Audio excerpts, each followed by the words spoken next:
You may be thinking that what I am drawing here, isn't it? Okay, nothing is there. We learned in previous classes what is electromagnet, how it is producing magnetic field lines, Okay. So in this class, actually we are going to learn about the relationship between direction of the current, direction of the magnetic lines of force, and the direction of the force experienced to a conductor. Okay,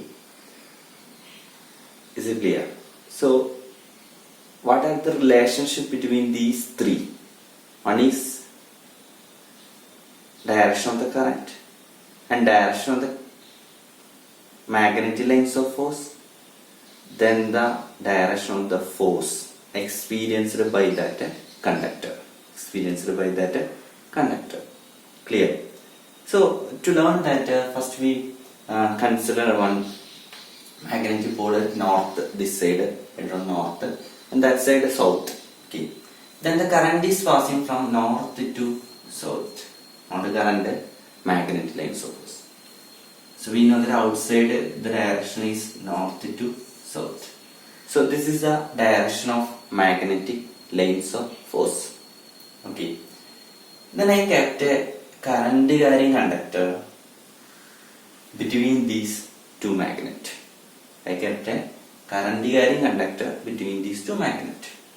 So imagine, so this is the straight current carrying conductor. I placed it in this uniform magnetic field. Okay, this is a uniform magnetic field. From north to south, magnetic lines of force is passing parallel to each other. So that's why this uniform magnetic field. So I kept a straight current carrying conductor here, and I connected positive terminal to this side and negative terminal to this side. So what is the direction of the current in this conductor? Can you say? Yes, of course, direction of the current is from positive to negative. So this is the direction of the current. Okay. Magnetic field direction is this. Is it clear?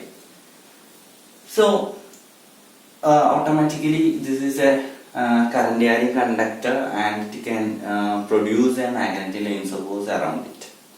So there will be formation of magnetic concentric circles around like this. Is it clear? So here another magnetic field is there. So due to that effect, there is a chance of experiencing a force on this conductor. So what will happen if we exert a force into any object? What will be happen? Yes, it will move. And similarly, this conductor will move. Okay. So what is the direction of the force? The direction of the force is actually upward. Okay. So what will happen? As this conductor, straight conductor, will move upward. So that will happen. So you may be thinking that how we can understand to which direction it is moving. Why don't it move downward? Such questions are there. So to learn this easily, there is a rule that is known as Fleming's left hand rule. That is Fleming's left hand rule. Clear? Fleming's left hand rule. Fleming means is a scientist name. Fleming's left hand rule. So what is that rule? The rule is if we stretch our first three fingers from our left hand, okay, first three fingers in our left hand mutually perpendicular direction. Should be mutually perpendicular direction. See that this thumb and this forefinger, which is in mutually perpendicular direction. Here 90 degree you can see, and see that here. Okay, here also 90 degrees there. Okay, so between each fingers there will be what 90 degree. Okay, so that's why it is known as mutually perpendicular direction. So we want to stretch our first three fingers in mutually perpendicular direction. Mutually perpendicular direction. Okay. So imagine this is the straight conductor. Okay, that I get between these two poles. Okay. So the direction of the current is from this point to this. Okay, here positive, here negative. Okay, this is negative, this is positive. So direction is like this, towards you, towards you. Okay, magnetic field direction here is north, there is south. So north is south, towards that side, towards that side. That is the direction of the magnetic lines of force. Okay. So to where it will move, or to which direction the force is exerting on this conductor. That is the question.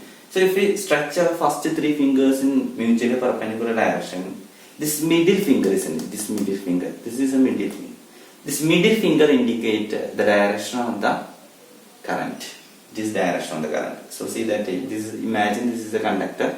Okay, this is a conductor. So this is moving. The direction of the current, it is towards you. Okay, so this middle finger also pointing towards you now. Towards you. Middle finger is pointing towards you. Okay, so conductor is also in this. Imagine this is a way it is placed. Okay, so what will happen? And another one we want to understand, that is this forefinger. Forefinger pointing the direction of the magnetic lines of force. That is from this left side to that right side, left to right. Clear? Forefinger indicating the direction of the magnetic lines of force. So we identified this is the direction of the magnetic lines of force. This is towards you. This is the direction of the current. So the thumb, isn't it? This thumb will indicate the direction of the force or the direction of the motion of the conductor.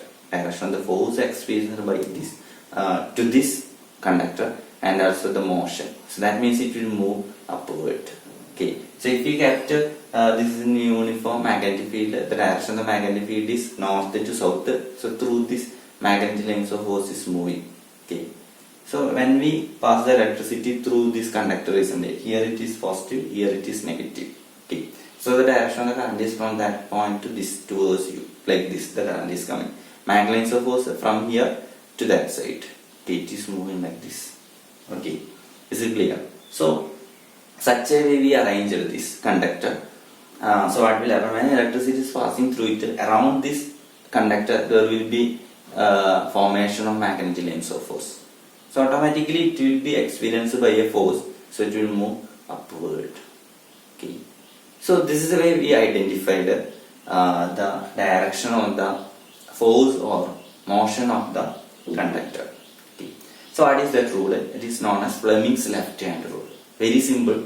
If we stretch first three fingers in our left hand in mutually perpendicular direction, the middle finger indicates the direction of the current, forefinger indicates the direction of the magnetic lines of force, and the thumb will indicate the direction of force or motion of the conductor.